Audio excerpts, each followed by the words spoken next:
ॐ अज्ञानतिमिरान्धस्य ज्ञानाञ्जनशलाकयः चक्षुरुन्मिलितं येन तस्मै श्रीगुरुवे नमः। हरे कृष्णा। आज गीता श्रृंखला के सत्र क्रमांक 505 में आप सभी भक्तों का हार्दिक स्वागत है।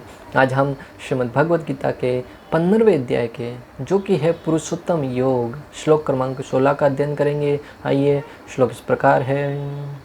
द्वाविमो पुरुषो लोके सरस अक्षर एव च शरः सर्वाणि भूतानि कुटस्थो अक्षर उच्यते। अर्थात भगवान श्री कृष्ण कहते हैं कि जीव दो प्रकार के हैं, शुद्ध तथा अशुद्ध। भौतिक जगत में प्रत्येक जीव शुद्ध सर होता है और आध्यात्मिक जगत में प्रत्येक जीव अशुद्ध अक्षर कहलाता है। भगवान श्री कृष्ण अब वेदों के उस अर्थ को सार रूप में प्रस्तुत करेंगे जो सुलभ बादरायण ऋषि के द्वारा दिया गया था। वेद व्यास जी ने जो वेदों का वर्णन किया था, उस वेदों के सार रूप को यहाँ पर 3 श्लोक 16, 17 और 18 में भगवान श्री कृष्ण सार रूप में बता रहे भक्तों। ये कितने महान होंगे ना भगवान। जिस वेदों के कई भाग हैं, कई खंड हैं, उस संपूर्ण वेदों का सार मात्र 3 श्लोक में बताया जा रहा है भक्तों। भगवान श्री कृष्ण बुद्धिमान होने के साथ साथ उस बात को कहाँ पे रखना है, किस प्रकार रखना है, जिससे सामने वाले व्यक्ति को अच्छे से समझ में आ जाए, इस बात को भली भांति जानते हैं भक्तों। प्राय इस जगत में हम देखते हैं कोई व्यक्ति अत्यधिक बुद्धिमान होता है तो उस बात को बताने का उसको तरीका ठीक से पता नहीं होता, उस बात को लोगों के सामने प्रस्तुत करने का ठीक से ज्ञान नहीं होता कि कम शब्दों में कैसे प्रस्तुत किया जाए जिससे समस्त मानव समाज समझ भी जाए और लोगों का समय भी बच जाए। और अगर दूसरे प्रकार के लोग होते हैं जिसे कोई ज्ञान है नहीं, पूरे दिन बड़बड़ करते बोलते ही रहते हैं। अर्थात जिसे ज्ञान है वो बोलना नहीं जानता, जो बोलना जानता उसे ज्ञान नहीं है। परंतु भगवान श्री कृष्ण में दोनों गुण हैं, वो बोलना भी जानते हैं और संपूर्ण ज्ञान भी रखते हैं। इसलिए तो उन्होंने समस्त वेदों का सार मात्र 3 श्लोक में यहाँ पर बताया जा रहा है भक्तों कि समस्त वेदों का सार क्या है। भगवान यहाँ पर कह रहे हैं कि भौतिक कि लोक शब्द का अर्थ है जिसके द्वारा सत्य का अनुभव किया जा सके। यहाँ पर जो लोक है उसका अर्थ ये भौतिक लोक से तात्पर्य नहीं है। यहाँ पर लोक का तात्पर्य आचार्यगण समझा रहे हैं कि इस सत्य का अनुभव किया जा सके, परम सत्य के विषय में अनुभव किया जा सके। इसलिए लोक शब्द का अर्थ यहाँ वेद से है। और यहाँ पर संपूर्ण सत्य को किसके द्वारा जाना जा सकता है? वेदों के द्वारा। इसलिए यहाँ पर लोक का अर्थ है वेद। कितना सुंदर ढंग से समझाया है ना। पहले बता रहे कि लोक शब्द का अर्थ है जिसके द्वारा सत्य को जाना जा सके, और यहाँ पर सत्य किसके द्वारा जाना जा रहा है? वेदों के द्वारा। इसलिए यहाँ पर लोक का अर्थ है वेदों से है। वेदों में 2 प्रकार के पुरुषों का वर्णन है, एक शर अर्थात जो अनेक परिवर्तनों से होकर गुजरते हैं और उनके शरीर नश्वर होते हैं, वह भौतिक जगत के संसर्ग के कारण बद्ध होते हैं। शर का अर्थ क्या है? जो इस भौतिक जगत में जो हम अनेक योनियों में जन्म लेते हैं, जो अनेक परिवर्तनों से होकर गुजरते हैं। बच्चे का जन्म होता है, कुछ काल तक बढ़ता है, फिर स्थिर रहता है, अपने जैसे गौण पदार्थों को प्रकट करता है, धीरे धीरे क्षीण होने लगता है और अंत में मृत्यु को प्राप्त होता है। और भौतिक जगत के प्रभाव के कारण उसके अंदर अनेक प्रकार के परिवर्तन आते हैं और भौतिक प्रभाव के कारण वो बद्ध रहता है, 3 गुणों के द्वारा, सत्व रज और तमो गुणों के द्वारा और प्रकृति के द्वारा बद्ध अवस्था में रहता है। ये शर शब्द की जीवों की परिभाषा है। और दूसरे हैं अक्षर अर्थात दूसरे वे जो अनस्वर शरीर होने के कारण एक ही अवस्था में रहते हैं, उनका इस भौतिक जगत से कोई संबंध नहीं होता, इसलिए वे मुक्त रहते हैं। अक्षर शब्द का अर्थ है कि वे लोग जो पूर्ण रूप से आध्यात्मिक जगत में रहते हैं, जिनका शरीर भी आध्यात्मिक होता है, उनके शरीर में कभी परिवर्तन नहीं आता है। भक्तों यहाँ पे समझना होगा कि जो भगवान के धाम में रहने वाले भगवान के सखा हैं, वो अगर कोई 5 साल का है तो हमेशा 5 साल का ही रहेगा, अगर कोई 10 साल 10 रहेगा। उनके शरीर में किसी प्रकार का कोई परिवर्तन नहीं आता। प्रत्येक जीव हमेशा यौवन अवस्था में ही रहता है और आनंद में बहसात अवस्था में रहता है। उनका इस भौतिक जगत के कोई संबंध नहीं होता, भौतिक जगत से कोई सरोकार नहीं होता है, इसलिए वो परम मुक्त अवस्था में रहते हैं। हाँ, कई बार भगवान के पार्षद, भगवान की इच्छा को पूर्ण करने के लिए इस भौतिक जगत में आते हैं और इस जगत में लोगों का, जीवों का कल्याण करने के लिए एक साधारण व्यक्ति के रूप में आते हैं, परंतु उनका इस भौतिक जगत से कोई संबंध नहीं होता। यहाँ पे इंद्रिय भोग करने के लिए नहीं आते। कई बार लोग प्रश्न उठाते क्या आचार्यगण है वो भी मुक्त पुरुष है? तब आचार्यगण समझाते कि हाँ वो मुक्त पुरुष हैं। कई बार हम देखते हैं कि कई आचार्यों के शरीर में अनेक प्रकार की फोड़ियाँ होती हैं, जिससे लोग प्रश्न उठाते अगर उनका शरीर आध्यात्मिक है तो फिर फोड़ियाँ क्यों हो रही है? परंतु चैतन्य चरितामृत में चैतन्य महाप्रभु के द्वारा हम समझ सकते हैं कि उन्होंने अपने भक्तों को ये परामर्श दिया, विशेष रूप से सनातन गोस्वामी को। उन्होंने कहा कि आप, सनातन गोस्वामी एक बार अपने शरीर पर अनेक प्रकार की फोड़ियाँ हो गई थी, जिससे महाप्रभु उनको स्पर्श कर किए तो उनको बहुत ही घृणा हुई, वो अपने शरीर को नष्ट करना चाह रहे थे। महाप्रभु ने कहा कि ये शरीर आपका नहीं है, ये मेरी संपत्ति है, इसे आप नष्ट नहीं कर सकते। इस शरीर को नष्ट करने का उद्देश्य, नष्ट करके आप मुक्त नहीं हो सकते। इसी शरीर में रहकर आप भगवत भक्ति करके अपने उद्धार करो और लोगों को प्रचार करो। एक बार एक भक्त चैतन्य महाप्रभु जब गए तो उनके शरीर पर अनेक कीड़े थे। महाप्रभु जब उनका आलिंगन करना चाहा तो उन्होंने दूर होने का प्रयास किया। महाप्रभु कहते हैं आपका शरीर दिव्य है, इसमें किसी प्रकार के कीड़े नहीं हो सकते। ये आपकी महानता को प्रदर्शित करने के लिए ये कीड़े पड़े हैं, जिससे एक भी कीड़ा नीचे गिरता था उठाकर पुनः शरीर पर रखते थे और ये दया की प्रतिमूर्ति के रूप में प्रदर्शित करना चाह रहे थे। श्रील प्रभुपाद जगत में आए हम पाश्चात्य जगत के लोगों का और हमारे लोगों का उद्धार करने के लिए, अन्यथा उनको यहाँ पर आने की कोई आवश्यकता नहीं थी। श्रील प्रभुपाद कहते थे एक क्षण भी ऐसा नहीं जब मैं श्री कृष्ण को भूला हूँ, जब मैंने भगवान श्री कृष्ण का स्मरण न किया हो। और इस जगत में रहकर जो इंद्रिय भोग की लालसा से जीता है वह व्यक्ति बद्ध अवस्था में रहता है। जो मात्र श्री कृष्ण की प्रसन्नता के लिए सारे भोगों का त्याग कर देता है, शरीर से संबंधित किसी भी भोग को नहीं करना चाहता, वह व्यक्ति बद्ध कैसे रह सकता है? इसलिए मुक्त पुरुष हैं वो हमेशा परम आनंद में अवस्था में रहते हैं और भगवान श्री कृष्ण की लीलाओं का हमेशा गान करते हुए, उनका स्मरण करते हुए उनकी भक्ति में ही लगे रहते हैं। सर शब्द से ब्रह्मा जी से लेकर सभी अचर प्राणी तक इंगित होते हैं। ये सर शब्द का अर्थ है कि ब्रह्मा जी से लेकर एक छोटी सी छोटी चींटी तक सारे प्राणी जिनका शरीर नश्वर है वो सर श्रेणी में आते हैं, जिनके शरीर का हमेशा परिवर्तन होता है और अंत में समाप्त हो जाता है। जब हम इन सिद्धांतों को सुनते हैं तब अपनी वास्तविक स्थिति के बारे में जान पाते हैं और उसे प्राप्त करने के लिए प्रयासरत होते हैं। जब हम इन सिद्धांतों को सुनते हैं भक्तों, तब हम जान पाते हैं कि हमारी वास्तविक स्थिति क्या है। हम इस जगत के नहीं हैं, हम परम ईश्वर भगवान श्री कृष्ण के धाम से आए हैं। हमारी वास्तविक स्थिति क्या है? श्री कृष्ण का दास। और उसे प्राप्त करने के लिए हमें प्रयासरत रहना होगा। और प्रयास क्या होगा? कृष्ण भावना भावी जीवन। कृष्ण भावना भावी जीवन में रहते हुए हरे कृष्ण महामंत्र का जप करते हुए हरे कृष्ण कृष्ण कृष्ण हरे हरे, हरे राम राम राम हरे हरे, भगवान के दिव्य नामों का उच्चारण करते हुए, भगवान की दिव्य कथाओं का श्रवण करते हुए, भगवान की लीलाओं का श्रुगान करते हुए, भगवत भक्तों की सेवा करते हुए, जीवों पर करुणा करते हुए, दया करते हुए, सिद्धांत को जानते हुए कि मैं इस जगत का नहीं हूँ, मैं परम ईश्वर भगवान श्री कृष्ण का अंश हूँ और उनकी सेवा करके ही मैं प्रसन्न रह सकता हूँ, भले इस जगत में रहो या अन्य लोक में रहो। इस प्रकार व्यक्ति मुक्त हो सकता है। अक्सर जीव सदा एक ही अवस्था में नित्य मुक्त अवस्था में रहते हैं। जो अक्सर जीव हैं उनकी वो हमेशा नित्य मुक्त अवस्था में ही रहते हैं। उनको इस जगत से कोई सरोकार नहीं रहता, वो हमेशा भगवान की सेवा से ही संबंधित कार्य करते हैं।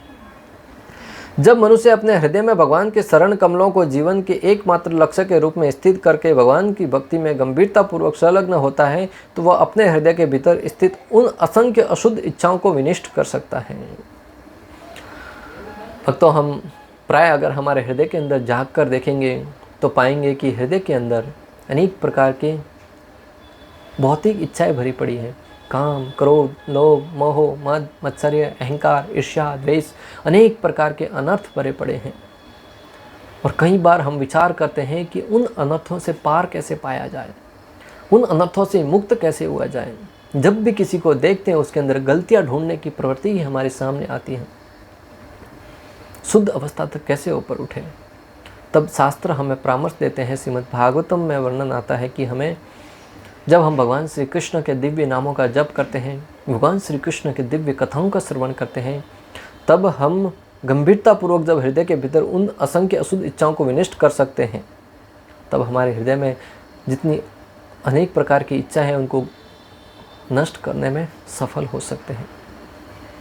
कर्मों के फल के कारण संचित होती हैं और जो प्रकृति के तीनों गुणों के अंतर्गत उसके पूर्व जन्म के कर्मों के अनुरूप संचित होती हैं। तो भक्तों, बहुत ही महत्वपूर्ण बात यहाँ पे बोली जा रही है। हो सकता है कि हमने पूर्व जन्म में ऐसे कई कर्म किए हो जिसके फलस्वरूप हमें इस भौतिक जगत में जन्म मिला हो और उसके अनुरूप कार्य करने के लिए प्रेरित किया गया हो, परंतु फिर भी उससे हताश हुए बगैर अगर इस जीवन में हम भगवान श्री कृष्ण की शरणागति स्वीकार करके, भगवान श्री कृष्ण की दिव्य भक्ति की शरणागति स्वीकार करके उसके अनुरूप कार्य करते हैं, तब सारे के सारे संचित फल है वो समाप्त हो जाएंगे और इस भक्ति के द्वारा हमारे पुण्य और पाप दोनों का नाश हो जाएगा। और जब पाप और पुण्य दोनों का नाश हो जाएगा तब हम अकर्म करते हुए भगवान श्री कृष्ण के धाम में जाएंगे। क्योंकि अगर कोई व्यक्ति पुण्य कार्य करता है तब भी उसे सकाम कर्मों से बंधना पड़ता है और उसे उन कर्मों का फल भोगने के लिए स्वर्ग लोक या ऊपर के लोकों में जन्म लेना पड़ता है। वो भी व्यक्ति को प्राय बांधने के लिए विवश करता है।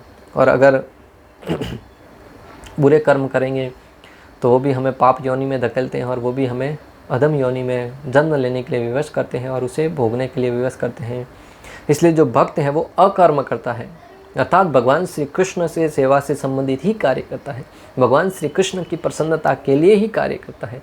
जब हम कोई भी कार्य करते हैं वो भगवान श्री कृष्ण से संबंधित करते हैं तब वो कर्म अकर्म बन जाता है, उसका कोई फल नहीं मिलता। अर्जुन ने कुरुक्षेत्र के युद्ध स्थल में करोड़ों व्यक्तियों का वध किया, परंतु उसके लिए अर्जुन को कोई फल नहीं भुगतना पड़ा। क्यों? उसने भगवान श्री कृष्ण की प्रसन्नता के लिए किया। समस्त वानरों ने प्रभु श्री रामचंद्र के साथ रहते हुए अनेक प्रकार के राक्षसों का वध किया, परंतु उन्हें कोई फल नहीं भुगतना पड़ा। कारण उन्होंने प्रभु श्री रामचंद्र की प्रसन्नता के लिए किया। हनुमान जी ने संपूर्ण लंका को जला दिया, परंतु किसके लिए? प्रभु श्री रामचंद्र की प्रसन्नता के लिए। तो जब भी हम कोई भी कार्य करें भगवान की प्रसन्नता के लिए करें तो उससे हमें किसी प्रकार का कोई कर्म बंधन नहीं लगता और उसे ही अकर्म कहा जाता है।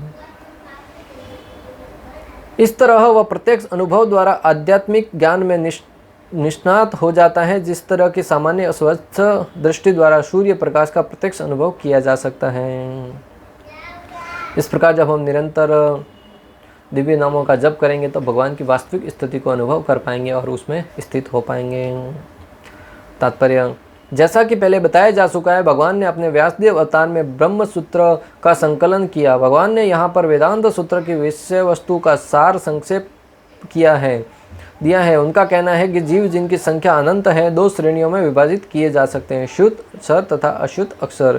जीव भगवान के सनातन प्रतिकृत अंश विविनांश हैं। जब उनका संसर्ग भौतिक जगत से होता है तो वे जीव भूत कहलाते हैं। यहाँ पर सर्वाणी भूतानि पद प्रयुक्त हुआ है, जिसका अर्थ है कि जीव च्युत हैं, लेकिन जो जीव परमेश्वर से एकत्व स्थापित कर लेते हैं वे अच्युत कहलाते हैं।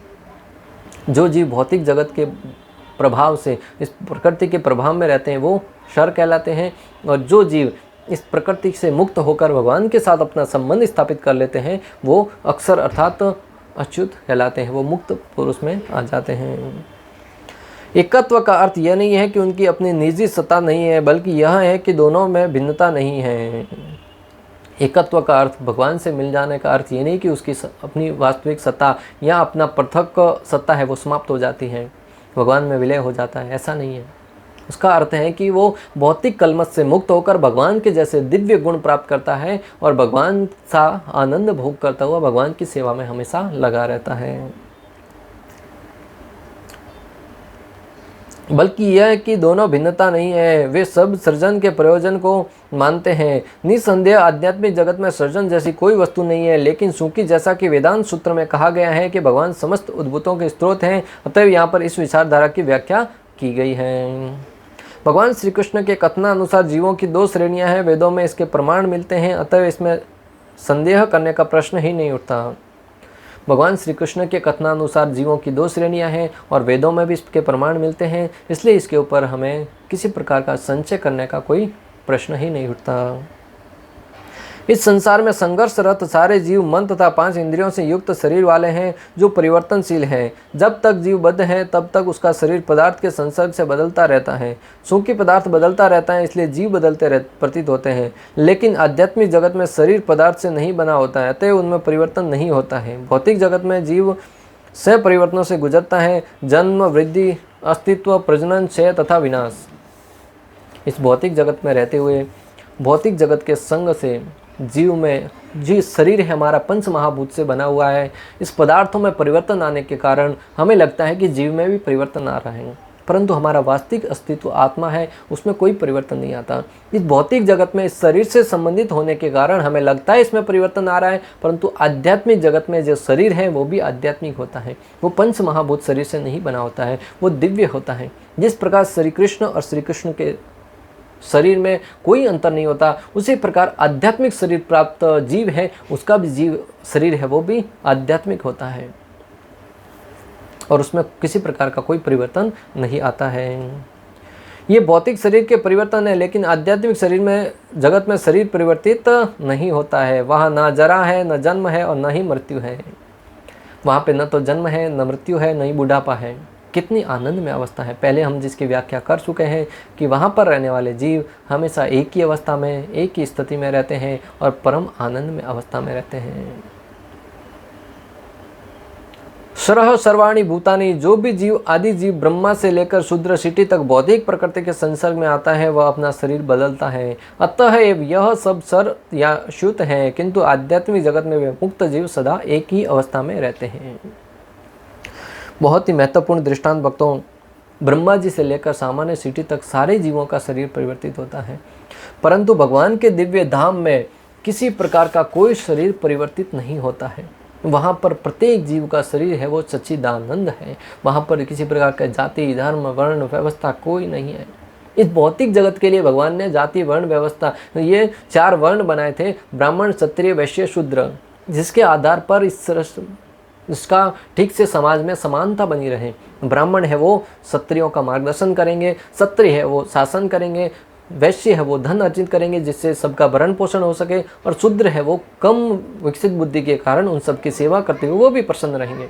परंतु किसी प्रकार का कोई भेदभाव नहीं होगा। और सारे जब तक ये वर्ण व्यवस्था चलती रही, सारे के सारे लोग हैं वो अपने अपने वर्ण में रहकर बहुत ही अच्छे से उसका पालन करते थे और सुखी रहते थे। परंतु जैसे ही आज का मॉडर्न युग आया है, लोग इस वर्ण व्यवस्था को भूलने के कारण लोगों के जीवन में कष्ट आ रहे हैं, दुख आ रहे हैं। लोग कहते हैं कि ये वर्ण व्यवस्था है वो अच्छी नहीं है, परंतु भक्तों आज की तारीख में भी देखिए तो आप फ्लाइट में सफ़र करे होंगे तो उसमें एक होती है बिजनेस क्लास, फिर एक सामान्य क्लास, ऐसे फ्लाइट में भी अलग अलग प्रकार की क्लास होती है। ट्रेन में 2 टायर एसी, 3 टायर एसी और स्लीपर। तो आपने वर्ण के आधार पर बांट तो दिया, जो कम सक्षम होगा वो स्लीपर क्लास में सफ़र करेगा, थोड़ा सक्षम होगा वो 3 टायर में, और जो अधिक सक्षम होगा वो 2 टायर में। फ्लाइट में जो अधिक सक्षम होगा वो बिजनेस क्लास में, और जो कम सक्षम होगा वो सामान्य कैटेगरी में। और कहीं भी दर्शन करने भी जाओ मंदिरों में भक्तों, एक वीआईपी लाइन होती है, एक सामान्य लाइन होती है, एक पास वाली लाइन होती है। तो हर जगह एक कोटा में भी एक जगह आरक्षण का कोटा है, सरकार में भी एक जगह जनरल का कोटा है, एक जगह ओबीसी का है, ऐसे अनेक प्रकार के कोटे बांटे हुए। तो जब आप तत्व से देखेंगे तो जहां वर्ण व्यवस्था थी वहां पे आज की तारीख में मॉडर्न युग ने भी उसी को अलग अलग नाम देकर उसको परिभाषित करते हुए लोगों को बांट के तो रखा ही है। हम इतने बुद्धिमान नहीं है भक्तों कि उस सिद्धांत को समझ सकें। आज का जीव है, मनुष्य है, वो इतना मंद बुद्धि है कि एक की भर्त्सना करता है और आज की जो मॉडर्न तरीके से उनको बांट रहा है उसकी प्रशंसा कर रहा है। और जो शूद्र अपने आप को सामान्य स्तर पर बताना चाह रहे हैं वो भी आरक्षण के लिए आवेदन करते हैं, अनेक प्रकार के आंदोलन करते हैं, अपने लिए आरक्षण की मांग करते हैं। क्यों आरक्षण की मांग कर रहे हैं? कहते हैं कि हम निचले कैटेगरी के हैं। जब स्वयं नीचे की कैटेगरी को अपने आप को मान रहे हैं, फिर उसमें भेदभाव, दूसरों के द्वारा भेदभाव करने का प्रश्न ही कहाँ उठता है।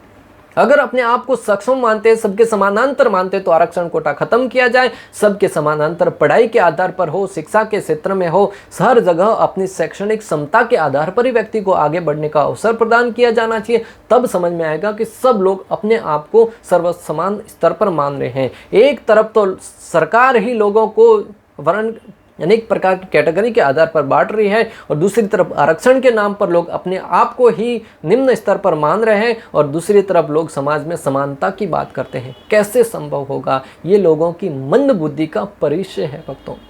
इसलिए इसके ऊपर विचार करके विचार विमर्श कीजिए और अपनी वास्तविक स्थिति को जानिए, और इन वर्ण व्यवस्था में फंसने की बजाय हमें अपनी वास्तविक स्थिति में रहते हुए भगवान श्री कृष्ण की दिव्य भक्ति में जब लगेंगे ना, कृष्ण भावनामृत में किसी प्रकार की कोई वर्ण व्यवस्था नहीं है।